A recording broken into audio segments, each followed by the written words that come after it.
today I got this wonderful experience of meeting the ultimate mental health guru, Dr. Phil McGraw. So had to come on and share a bit about that. So basically what happened was, because I'm only sharing this part because like people were interested of how this is possible. I personally have been in many a TV show audiences just because I went to school in Nashville, and so you just kind of sign up. You don't pay, they want you there. I went to the CMT Crossroads with Darius Rucker and John Cougar Mellencamp.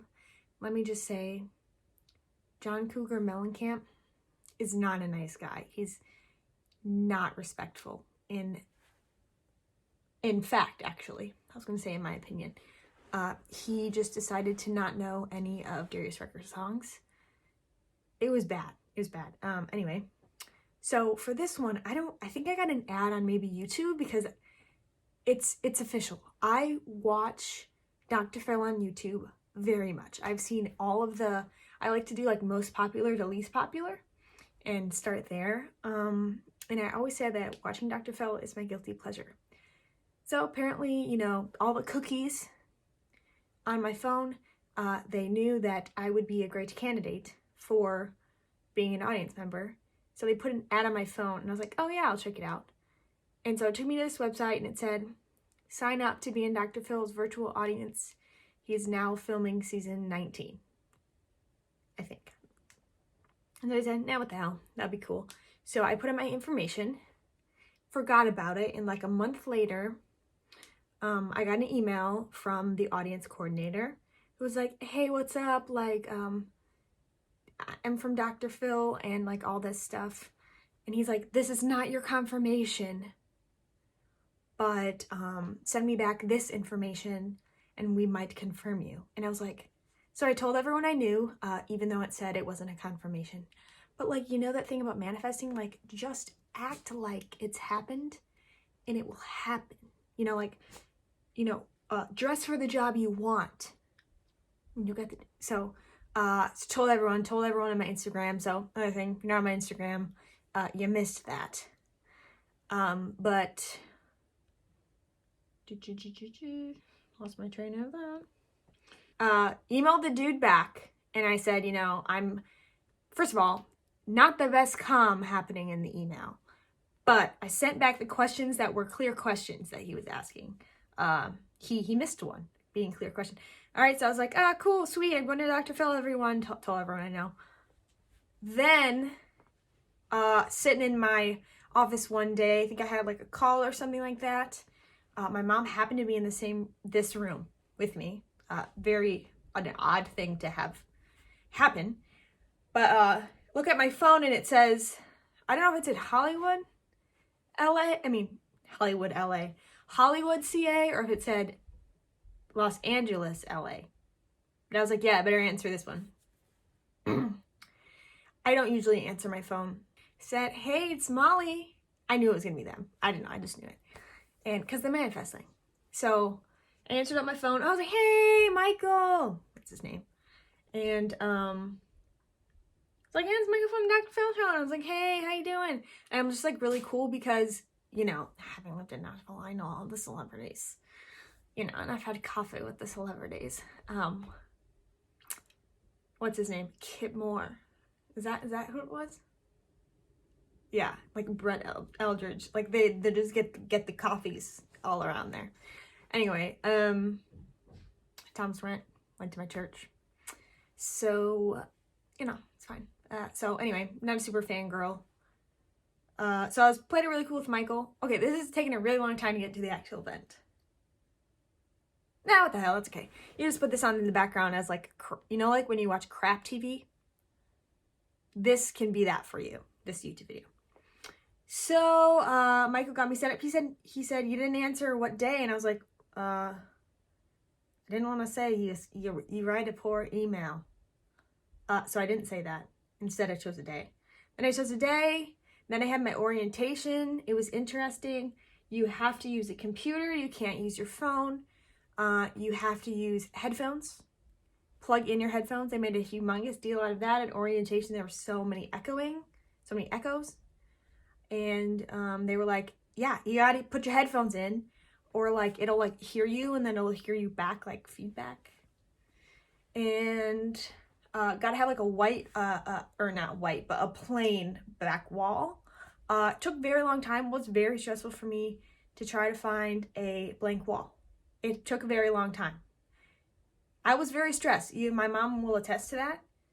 That got a little cranky. I was like, why is there so much stuff in this house then? You can't have a plain area for Dr. Phil taping, you know. Did I say that this is the virtual audience, so I didn't go to California? Anyway, so spent some more time trying to find the background. Again, if you follow me on Instagram, you would have seen my setup. Like, I went and set everything up like it looked like crap. That's not going to work. And then once I showed it on the camera, I got a reply back that was like, oh yeah, that looks good. I asked off work for 3 hours because they said it was going to be from X time to X time. And I was like, okay. So for some reason, I think that Pacific time is 4 hours behind. It's 2 hours. So I asked for the wrong hours off, but whatever. So that was stressful, kind of. No, that wasn't stressful. The melodrama. So had to switch that again. So ended up being 10 to 1 today. So first thing I did was I had to pull my stool with my box of stationery on it in front of the wall. That was going to be for my computer. Then I was going to take this little square ottoman thing and I was going to sit on it. It doesn't have a back, so it's kind of uncomfortable. And then I was going to put my lamp next to me on, my light on, and then bring in this other lamp and then hope that was good. Then I need to also move my nightstand closer to my bed so it's not in the frame. Because again, it's supposed to be like, I take these instructions very, very seriously and like perfectly. So it can't be anything else in it. Can't have a little bit of a door frame in it. You gotta, so I moved my nightstand over, but something occurred, and the fan knocked over a mason jar full of crystal light. So that fell off the nightstand onto the carpet. Pretty full.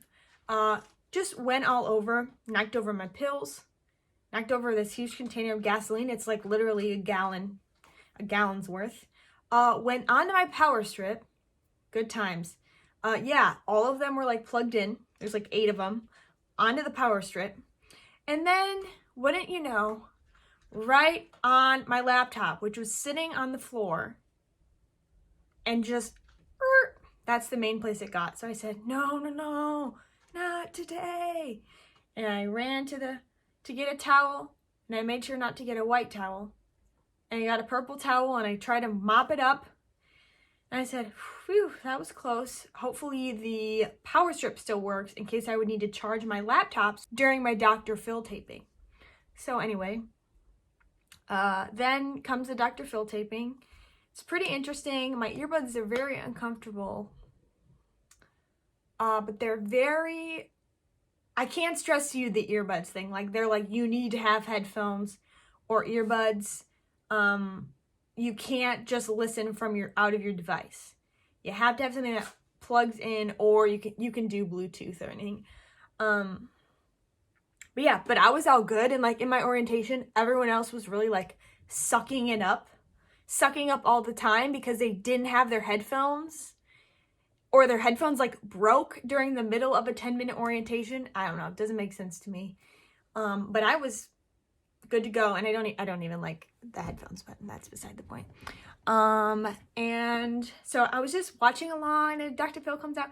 First Robin comes out, then Dr. Phil comes out. We're like, woo, yeah. And so what's cool about the audience is, normally you just have your shots of the audience clapping in and out and doing the pickups and stuff. But this time we actually were on the screens in the back of Dr. Phil the whole time. So actually got more airtime.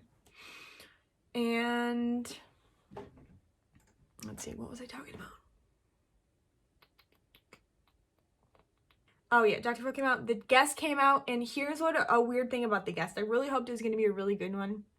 Wasn't my number one favorite ever, but what was so interesting is he had 2 of the family members on like Skype, but 2 of them in person eventually. And so the first girl was sitting there. Oh, these are all the same family. It's just I was in one episode, so it was just one single family. She was sitting there and she was saying stuff about her sister on the screen. And she said something like, and I'm not going to use, I'll just use like Molly and Holly names or something. That's not their name, but just as an example. So the girl's name is Molly up on the screen. But it says it says Molly up on the screen. The girl went blah, blah, blah with Holly. And then Dr. Phil goes under his breath. You can hear it. Oh, it's okay. We'll fix that. And then she goes, Molly, and then keeps going. So I was like, okay, that's weird. Does she really not know her sister's name? This is my ignorance in Dr. Phil Hollywood world coming to the forefront.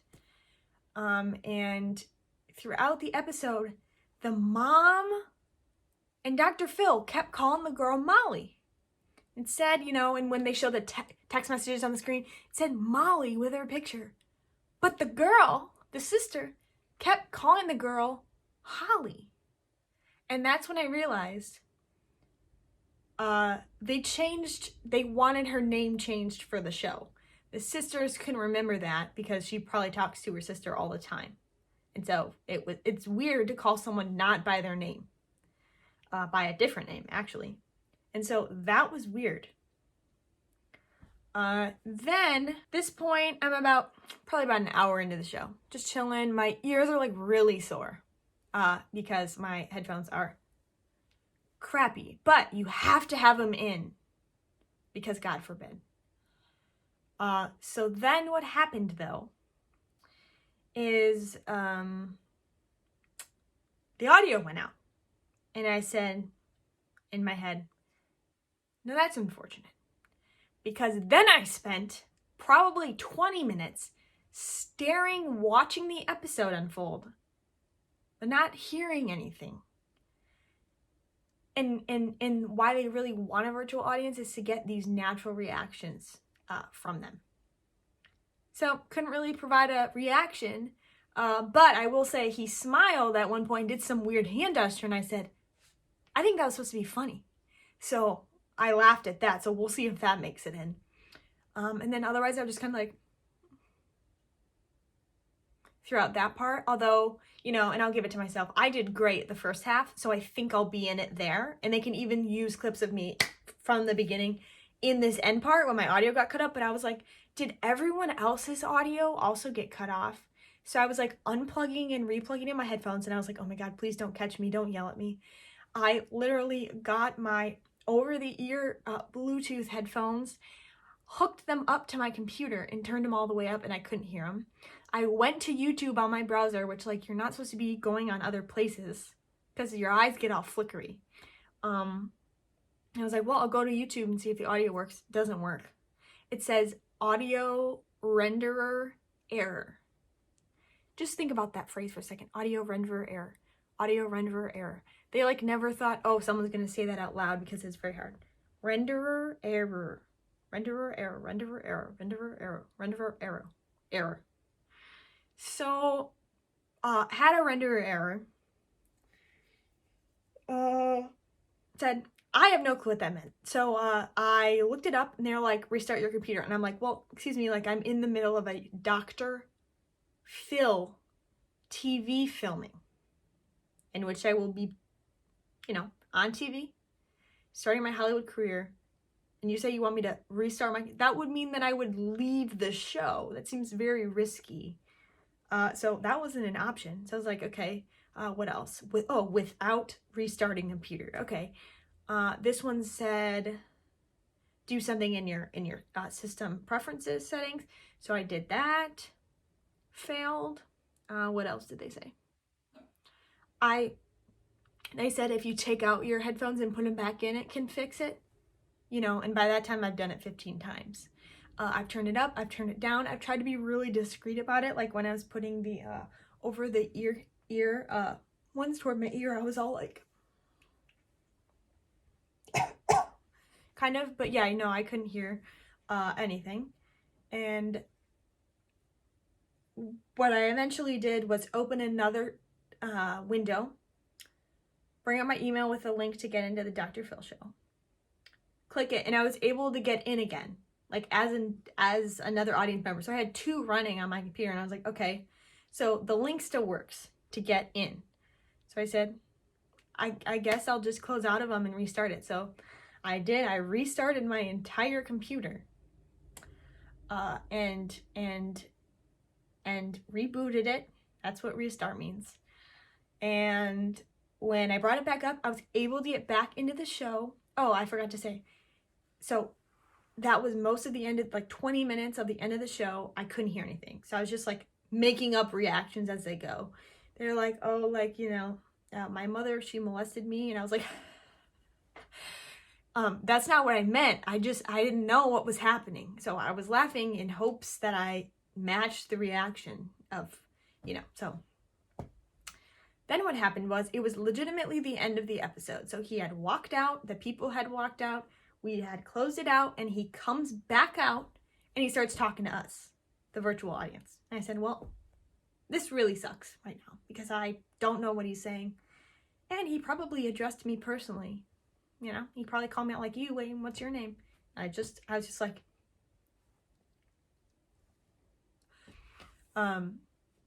so that is when I was doing all this crap, all this techie Geek Squad crap on my computer. So, like I said, once I knew that I could have another link that worked and have it running, I was like, yeah, I bet I can restart my computer and just bring it back up. And sure enough, I went back in and I could hear him. And he was talking to the audience and he was saying some of his thoughts about that episode and the family kind of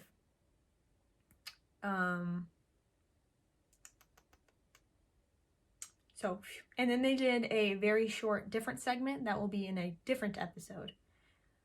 So I was able to be a part of that and match up my facial expressions to what I was hearing and seeing. Oh, and then once I finished, I went and saw my mom. And I was actually, during that time of the Geek Squatting it, I was also texting my mom like, please bring up another pair of headphones. Need ASAP, cannot hear, very bad. He's now talking to the audience, SOS. And she's like, yeah, I don't have anything like that. And yeah, I also can't fit him under your door. And so, sorry about that. So then I just continued with my thing. But anyway, come downstairs and she said, oh, you're all done. And I said, yeah, I'm all done. And I was like, yeah, that was weird about the audio. I just restarted my computer. And she goes, did you hear when I was, I said this, did you hear right before I was filming and I was all like, no, really loud? And she was like, yeah. And I was like, weird you didn't say anything or ask to help. I said, yeah, that was me dumping a mason jar of crystal light all over my stuff, including my laptop. And then it hit me. That's probably what messed up the audio. Was it the crystal light in the audio ports or something? The water in there. So, and that was that. Don't be normal. Is that good? Is that a good ending? Don't be normal. So when you see me on that episode, wave, think to yourself, can she hear what's happening or is she pretending? So yeah, hope you enjoyed this video. Just a bit about my experience on Dr. Phil. Hopefully they invite me back. I think that would be fun. And I'll see you next time. Bye.